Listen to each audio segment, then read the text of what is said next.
Igbo Igbo, Biakwano. At just 17 years old, this Igbo American young boy, Divine Osuji, built a prosthetic hand controlled by muzzle signals to help amputees around the world. This year's exhibition, we met a young man who doesn't just love science, he lives it. And as Marie Saavedra shows us, it's all about helping people in need. His full name is Divine Favor Osuji, but he just goes by Divine.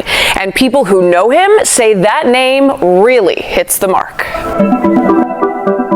Growing up, I saw my grandparents suffer with a lot of different health complications. We were spending all of this money on these healthcare devices, yet it was also putting a horrible I guess economic dent in our pockets. I just want to ensure that other families out there don't need to go through that same emotional suffering. So this Lane Tech senior decided to find a way people could monitor their health and not break the bank. I focus.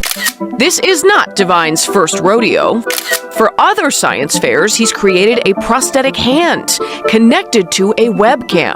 It's kind of like shadow boxing in a sense, where whatever movement you made in front of that camera, the prosthetic would mimic that movement. All of his projects center on his basic belief. Anyone should be able to get adequate healthcare services, and that there shouldn't be a price tag on that. And it also gives me time to improve. I still have a lot to learn.